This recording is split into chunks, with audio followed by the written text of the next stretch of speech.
केजरीवाल, अरविंद केजरीवाल, अरविंद केजरीवाल, आम आदमी पार्टी, आम आदमी पार्टी, आम आदमी पार्टी, आम आदमी पार्टी, आम आदमी पार्टी, आम आदमी पार्टी, आम आदमी पार्टी।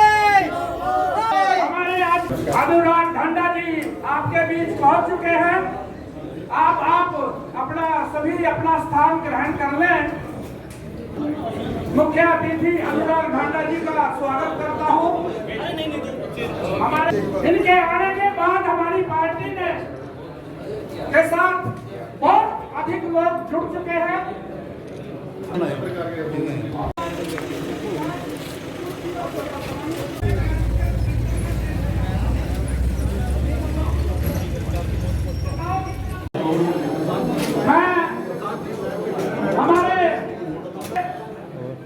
अपने दूसरे आज पार्टी में नई ज्वाइनिंग का प्रोग्राम है जो अभी आपके सामने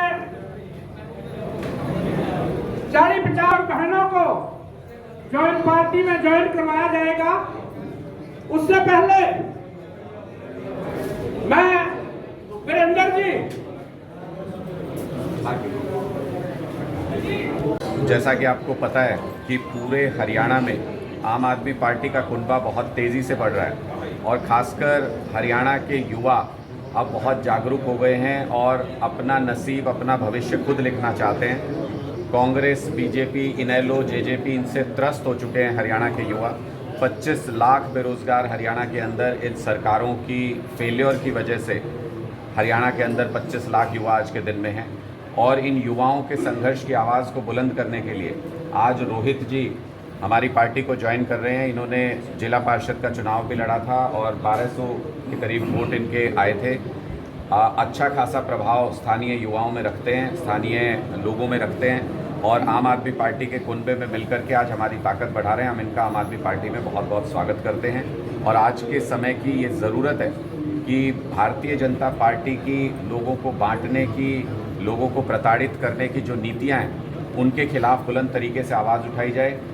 मणिपुर में 3 महीने से मणिपुर जल रहा है, पूरा देश देख रहा है, न प्रधानमंत्री उस पर कुछ बोलते हैं, न भारतीय जनता पार्टी की सरकार स्थानीय तौर पर जो सरकार है उनकी वहाँ पर वो उसको रोकने के लिए कुछ कर रही है। पूरे देश में एक आक्रोश है और हरियाणा भी इस आक्रोश की भावना से अलग नहीं है। मैं गांव-गांव में जाता हूं, लोगों के अंदर कहाँ है मणिपुर, देखिए कितनी दूर, लेकिन यहाँ भी लोगों के अंदर इस बात को लेकर के गुस्सा है कि जिस देश में नारी की पूजा की जाती है उस देश में भारतीय जनता पार्टी ने ऐसे हालात पैदा कर दिए कि 2 महिलाओं को नग्न अवस्था में मणिपुर में घुमाया गया, उनका वीडियो वायरल किया गया और इस बात को लेके भारतीय जनता पार्टी में कोई चिंता नहीं है, प्रधानमंत्री की तरफ से कोई बयान नहीं आया। इसको लेकर के बहुत ज़बरदस्त गुस्सा लोगों के बीच में है और उसी आक्रोश को प्रदर्शित करने के लिए आम आदमी पार्टी कल एक बहुत विशाल आक्रोश मार्च सोनीपत के अंदर पूरे हरियाणा की भावनाओं को सामने रखने के लिए, पूरे हरियाणा की भावनाओं को प्रदर्शित करने के लिए सोनीपत में एक महामार्च, एक महाप्रदर्शन आम आदमी पार्टी करने जा रही है ताकि देश की सरकार को ये पता चले कि देश के हर हिस्से से मणिपुर में जो कुछ हो रहा है उसके खिलाफ आवाज़ बुलंद हो रही है और लोगों के बीच में उसको लेकर के बहुत गुस्सा है। डब्ल्यूसी ने जो नियम बनाए हैं वो ये भी झूठ है, सबसे पहला झूठ तो ये है कि सरकार निर्धारित नहीं करती है। CWC ने गाइडलाइंस बनाई है और गाइडलाइंस आपको एक मोटा मोटा आइडिया, CWC ने तो ये थोड़ी कह रखा है कि ITO बैराज के 5 गेट बंद रखना, खराब करके रखना। CWC कहता है कि उसका रेगुलर मेंटेनेंस होना चाहिए। CWC कहता है कि उन गेट की जो जांच की जिम्मेदारी है, जो उसको मेंटेन करने की जिम्मेदारी है वो हरियाणा सरकार की है। आधा CWC गाइडलाइन मान लोगे, आधी नहीं मानोगे। तो ये जो गाइडलाइन का ढिंढोरा पीटते हैं ये सरासर झूठ है। गाइडलाइन नॉर्मल सर्कमस्टेंसेस के लिए, जब उन नहरों में पीने का पानी जाता है उन सर्कमस्टेंसेस के लिए बनाए गए हैं। सारे स्टेट्स ने मिलकर ये तय किया था 1 लाख क्यूसेक तक का पानी होल्ड किया जाएगा, उसके ऊपर जब पानी आएगा तब उसको छोड़ा जाएगा। लेकिन ये रेगुलेटर है, ये दोनों जगह पे ईस्टर्न और वेस्टर्न कैनाल में पानी छोड़ने का मैकेनिज्म है। हम नहीं कह रहे वो बांध है वहाँ पे रोक लो आप पानी को, लेकिन वहाँ से डाइवर्ट तो करो। अगर किसी का पता है आपको पानी इधर जाएगा तो घर डूबेगा, और दूसरी तरफ थोड़ा पानी डाइवर्ट कर देंगे तो घर में पानी लगेगा लेकिन डूबेगा नहीं। क्या करेंगे आप ऐसी स्थिति में? क्या आप घर को डूबने देंगे या उसको डाइवर्ट करके पानी को उस घर को बचाएंगे? ऐसे मूर्खतापूर्ण बयान की उम्मीद से भारतीय जनता पार्टी से की जा सकती है। जो वो टेक्निकल कह के उनको लगता है टेक्निकल कह दो तो सामने वाले को कुछ पता ही नहीं होगा।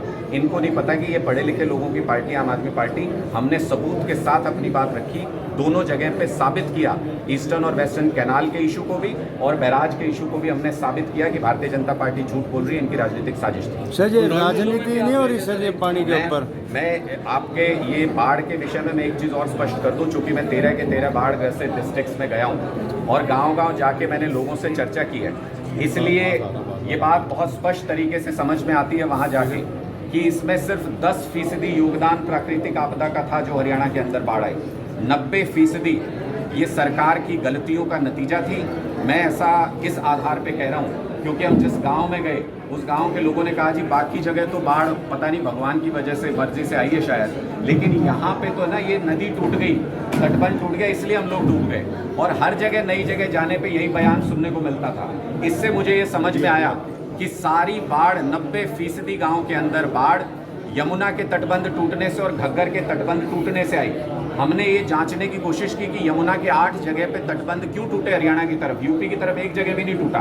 उतना ही पानी था यमुना में, एक किनारे पे कहीं तटबंध नहीं टूटा, एक किनारे पे 8 जगह टूटे। दिल्ली के अंदर जो कुछ हुआ वो पूरे देश ने देखा कि कैसे लोकतांत्रिक तरीके से चुनी गई सरकार को, अरविंद केजरीवाल जी चुने हुए मुख्यमंत्री हैं दिल्ली के, उनके ऊपर किसी अफसर को थोप देना ये सरासर तानाशाही है। जब 5 जजेस के सुप्रीम कोर्ट की बेंच ने कहा कि दिल्ली को चुनी हुई सरकार चलाएगी, अरविंद केजरीवाल जी चलाएंगे, उस फैसले को एक अध्यादेश के जरिए मोदी सरकार ने पलट दिया। तो हम सभी विपक्षी पार्टियों के पास गए थे कि इस अध्यादेश को सदन के अंदर, लोकसभा राज्यसभा के अंदर इसको चुनौती देंगे, इस अध्यादेश को गिराएंगे, हराएंगे। सारे विपक्षी दल 26 दल इस पर एक राय हैं कि वो अध्यादेश के खिलाफ सदन के अंदर एकजुट होंगे और इसी एक मुद्दे को लेकर के सभी एक मंच पर बैठे एक राय हुए, आपस में चर्चा हुई। ये चर्चा कहाँ तक पहुँचती है, राजनीतिक रूप कैसा लेती है, सीट शेयरिंग होती है, क्या होता है, वो सब भविष्य की बातें जब जब होगा आपके बीच में बताएंगे। लेकिन आज के दिन में एक मुद्दे पर लोकतंत्र को बचाने के लिए सभी पार्टियाँ एक मंच पर हैं, और जब इंडिया बन गया है तो इंडिया वर्सेस बीजेपी और इंडिया वर्सेस मोदी हो गया है। सबको पता है कि इंडिया ही जीतेगा ऐसे हालात। और जिस तरह से पता है कि हरियाणा के अंदर कांग्रेस में बहुत ज़बरदस्त गुटबाजी है और ये आपस में लड़के ही खत्म हो जाएंगे, ऐसी स्थिति इनके यहाँ पर आ गई है। एक तरफ भूपेंद्र हुड्डा जी का गुट है, एक तरफ रणदीप सुरजेवाला जी का गुट है। भूपेंद्र हुड्डा जी की मीटिंग को दूसरा गुट डिस्टर्ब करने की कोशिश करता है और रणदीप सुरजेवाला जी जो दूसरा गुट है उसकी मीटिंग को भूपेंद्र हुड्डा जी के समर्थक डिस्टर्ब करने की कोशिश करते हैं। एक गुट दूसरे गुट का संगठन नहीं बनने देगा, दूसरा गुट पहले गुट का संगठन नहीं बनने देगा। ये लोग आपस में लड़ के खत्म हो जाएंगे। ये लोग कुर्सी के लिए लड़ रहे हैं, पार्टी के अंदर और बाहर पावर के लिए लड़ रहे हैं। आम लोगों की इनको कोई चिंता नहीं है। आम लोगों के मुद्दों पर, आम लोगों की चिंताओं पर आम आदमी पार्टी संघर्ष कर रही है।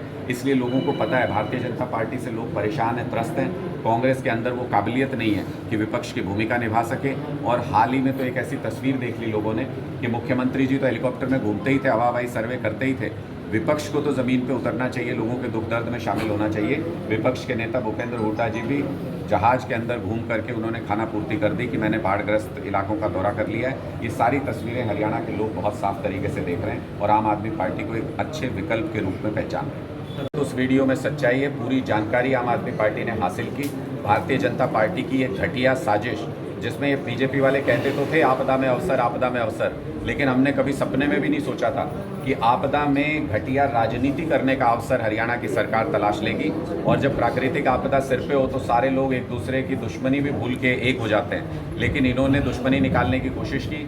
सारा पानी ना ईस्टर्न कैनाल में छोड़ा, ना वेस्टर्न कैनाल में छोड़ा, दिल्ली की तरफ सारा पानी छोड़ा, जिससे दिल्ली में ज़्यादा से ज़्यादा नुकसान हो सके, अरविंद केजरीवाल जी को कोसने का इनको बहाना मिल जाए। और दूसरी तरफ ITO बैराज जो खुद हरियाणा सरकार मैनेज करती है, उसके 31 गेट में से 5 गेट जाम थे, जिसके बारे में इनके पास पूर्व सूचना थी। उसके बावजूद उन गेट को ठीक करने का इन्होंने कोई बंदोबस्त नहीं किया। 5 गेट का मतलब 31 में से 5 गेट का मतलब 15%। यानी दिल्ली में जो जल स्तर बढ़ा उसमें 15% का सीधा योगदान तो ITO बैराज के चलते हरियाणा सरकार की तरफ से था, और जो इन्होंने एक्स्ट्रा पानी छोड़ा उसकी वजह से जो नुकसान हुआ वो अलग। लेकिन ये भूल गए कि जब दूसरे के लिए गड्ढा खोदते हैं तो खुद उसमें गिरते हैं। इन्होंने दिल्ली को नुकसान पहुंचाने की राजनीतिक साजिश रची, लेकिन उसके चलते हरियाणा में 8 जगह यमुना के तटबंध टूटे। पूरे सोनीपत से लेके पानीपत और करनाल तक के इलाके में सैकड़ों गांव जो डूबे हैं वो हरियाणा सरकार की साजिश का शिकार हुए। तो सर क्या वैसे इस बयान की जानकारी नहीं है, आप बता रहे हैं अगर ऐसा, तो मुझे लगता है कि ये शिक्षा मंत्री जी को थोड़ा सा शिक्षित शिक्षा मंत्री बना देते पहले तो थोड़ा भला हो जाता हरियाणा का। दूसरा, शिक्षा मंत्री को जिसको शिक्षा के बारे में जानकारी ना हो, 6ठी क्लास की एक बच्ची ने एक सवाल पूछा था कार्यक्रम में इनसे, तो अंग्रेज़ी में पूछ लिया बच्ची ने, तो इन्होंने कहा हैं, फिर ट्रांसलेट करके बताया गया इनको फिर भी समझ नहीं आया। ऐसे शिक्षा मंत्री के ऊपर क्या टिप्पणी की जाए मुझे तो ये समझ नहीं आता। लेकिन जो मुद्दे का सवाल है, मैं उस पर ज़रूर इनसे एक सवाल पूछना चाहता हूँ कि कंवरपाल जी, आपने कुछ दिन पहले बेलगढ़ डैम का दौरा किया था और उसकी तस्वीरें भी साझा की थी। आपने बेलगढ़ डैम पे फ़ोटो खिंचा के कहा कि तटबंध मजबूत करने के काम का जायज़ा लेने गया हूँ। आपकी बदकिस्मती कहिए या हरियाणा की खुशकिस्मती, उसके कुछ घंटे बाद मैं भी उसी बेलगढ़ डैम पे उसी जगह गया था जहाँ पे मंत्री जी गए थे, शिक्षा मंत्री जी। मैं उनसे एक सवाल पूछना चाहता हूँ कि जहाँ इन्होंने फ़ोटो खिंचाई, अगर 45 डिग्री भी कैमरा घुमा देते तो 100 फीट गहरे अवैध माइनिंग के फ़ोटो भी मंत्री जी के साथ आते। उन फ़ोटो को कंवरपाल गुर्जर जी ने क्यों छिपाया? उन तस्वीरों को छिपाने का क्या कारण था? अवैध माइनिंग को जनता के सामने क्यों नहीं आने देना चाहते? क्यों नहीं इन्होंने जिक्र किया कि मैं वहाँ दौरा करने गया था, वहाँ बड़े पैमाने पर अवैध माइनिंग हो रखी है, सरकार को इस पर कार्रवाई करनी चाहिए?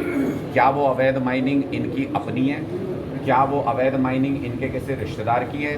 क्या उस अवैध माइनिंग के पैसे में से इनको हिस्सा मिलता है? क्या ऐसा कारण है जिसकी वजह से उस जगह पे पहुंचने के बावजूद भी बेलगढ़ डैम पे खड़े होकर अवैध माइनिंग के बड़े बड़े खड्डे, बड़े बड़े सबूत नज़र आते हैं, उनको जानबूझ के क्यों छिपाया कंवरपाल गुर्जर जी ने? ये उनको स्पष्ट करना चाहिए। जनता को खुद समझ में आ जाएगा बेवकूफ़ कौन है, समझदार कौन तो सर नहीं है। और ये कोई सरकार ने नहीं दिया 4 लाख रुपए मुआवजा, ये नेशनल डिजास्टर एक्ट का हिस्सा है, कानून का हिस्सा है। ये प्राकृतिक आपदा पूरे देश में जहाँ भी आएगी, ये कोई हरियाणा का सरकार का दिया हुआ नहीं है, पूरे देश में कहीं भी प्राकृतिक आपदा आएगी 4 लाख रुपए का मुआवजा, ये राष्ट्रीय आपदा प्रबंधन कानून का हिस्सा है। इसमें हरियाणा सरकार का कोई योगदान नहीं है। दूसरा, मैं हरियाणा सरकार से ये पूछना चाहता हूँ कि 4 लाख रुपए कीमत आंक रहे हैं आप। एक व्यक्ति चला गया, कोई कमाने वाला व्यक्ति चला गया, किसी का जवान बच्चा चला गया, आप कम से कम अगर मुआवजा भी देना चाहते हैं तो ऐसा सम्मानजनक मुआवजा तो देना चाहिए कि परिवार की क्षतिपूर्ति नहीं हो सकती लेकिन उसके गुजारा तो हो जाए, उसको सम्मानजनक रूप से अपनी ज़िंदगी जीने का अधिकार तो मिल जाए। सरकार उससे भी किनारा कर रही है और ये जो नियम के तहत उनके लिए कंपल्शन है, सिर्फ उतना ही मुआवजा देके अपना पल्ला झाड़ना चाहिए। सिलटअप हो जाती हैं वो, जैसे ऊपर से मैं पानी जवाब दे देता हूँ। आप मुझे पूरी जानकारी है। मैं हथनीकुंड बैराज पे अपने कवरेज के दौरान भी सैकड़ों बार गया हूँ मैं यमुना को कवर करते करते, और मैं बहुत ही रिस्पॉन्सिबल तरीके से बात बता रहा हूँ। एरोप्लेन वैसे तो हवाई पट्टी पे उतारा जाता है, लेकिन आपातकालीन स्थिति में पानी में भी उतारा जाता है। तो ये जो बीजेपी वाले ज्ञान बेचने की कोशिश कर रहे हैं, मूर्खतापूर्ण बयान दे रहे हैं कि 1 लाख क्यूसेक के ऊपर पानी हो जाता है तो ऑटोमेटिक सिस्टम है जिससे वो दरवाजे बंद हो जाते हैं ईस्टर्न और वेस्टर्न कैनाल के। इनको इतना पढ़ा लिखा होना चाहिए था, मुझे लगता है, अगर सरकार चला रहे हैं, कि हर ऑटोमेटिक सिस्टम को ओवर रूल करने के लिए, ओवरराइड करने के लिए मैनुअल सिस्टम होता है। जब चाहे आप ऑटोमेटिक सिस्टम को ओवरराइड कर सकते हैं। आपातकालीन स्थितियों में आपातकालीन स्थितियों की तरह बिहेव किया जाता है। नॉर्मल सर्कमस्टेंसेस के लिए बनाए गए नियम आपातकाल में लागू नहीं होते हैं। ये मूर्ख बनाने की कोशिश कर रहे हैं। जिस दिन वीडियो जारी हुआ उस दिन शाम को वो पानी कैसे छूट गया उत्तर प्रदेश वाली कैनाल में, उसका जवाब भारतीय जनता पार्टी का कोई नेता देना नहीं चाहता या देते नहीं है जानबूझ करके। ये इनकी राजनीतिक साजिश थी। जब इनका नकाब उतर गया, जब ये बेनकाब हो गए, उसके बाद ये टेक्निकलिटीज़ के बहाने बना रहे हैं। वो टेक्निकलिटीज़ इनकी धरी रह गई। मुख्यमंत्री जी ने सरेआम झूठ बोला प्रेस कॉन्फ्रेंस के अंदर। इन्होंने कहा कि दिल्ली सरकार ने हमें कभी बताया ही नहीं ITO बैराज के बारे में कि उसके 5 गेट खराब हैं। मैंने उसी इनके ट्वीट पे टैग करके मुख्यमंत्री जी को ये कहा था कि अगर आप पढ़े लिखे हैं तो अंग्रेज़ी की एक चिट्ठी जो दिल्ली सरकार के अधिकारी की तरफ से हरियाणा सरकार को लिखी गई थी 2022 के अंदर, मैंने वो चिट्ठी उनको टैग की थी। मैंने कहा था इसको पढ़ के बताइए। आप नहीं पढ़ पाएँ, अगर पढ़े लिखे ना हो अपने किसी अनुवादक से पढ़वाइए। मुझे नहीं लगता उनके पास कोई ऐसी टीम भी है जिसने पढ़ के उसका मायने बता दिए। अगर उसके मायने बता दिए होते तो मुख्यमंत्री जी ने हाथ जोड़ के पूरे हरियाणा से, पूरे दिल्ली से माफ़ी मांगी होती। सरासर झूठ बोलती है ये सरकार, इनके झूठ पे यकीन नहीं है। पता चला सरकार ने पिछले 9 साल में कहीं एक पत्थर भी लगाने की कोशिश नहीं की यमुना के तटबंध पे। 1978 के बाद तटबंध मजबूत करने के लिए काम नहीं हुआ, अलग अलग सरकारों ने काम नहीं किया। हमने जानने की कोशिश की कि पैसा होने के बावजूद 3000 करोड़ रुपए पिछले 9 साल में अलॉट हुआ बाढ़ रोकथाम के लिए। पैसा होने के बावजूद तटबंध मजबूत क्यों नहीं किए? तो हमको समझ में आया कि ये साजिशन नहीं की है भारतीय जनता पार्टी की सरकार ने। यमुना नगर से लेके सोनीपत तक यमुना के किनारे पर अवैध माइनिंग चल रही है, धड़ाधड़ खुलेआम दिन दहाड़े अवैध माइनिंग चलती है। सरकार की सरपरस्ती में चलती है, इनके मंत्रियों की सरपरस्ती में चलती है। अगर वहाँ टेंडर देके तटबंध का काम शुरू करती सरकार तो वहाँ सरकारी अधिकारी जाते, जिसको टेंडर मिलता वो जाते, कर्मचारी जाते, मजदूर जाते, तो फिर ये खुलेआम अवैध माइनिंग नहीं कर पाते। इसलिए इन्होंने अवैध माइनिंग करने के चक्कर में तटबंध पे कभी काम किया ही नहीं और इस वजह से हरियाणा का ज़्यादातर हिस्सा डूबा। ये सीधे सीधे भारतीय जनता पार्टी की सरकार इसके लिए दोषी है। जिसमें हरियाणा की पहलवान बेटियों का मामला ले लीजिए या फिर जूनियर कोच का मामला ले लीजिए, जिस मामले में अभी तक भी चार्जशीट फाइल नहीं होने दी गई राजनीतिक प्रभाव के चलते, और संदीप सिंह को मंत्री बना के बिठाया हुआ है अभी भी सरकार में।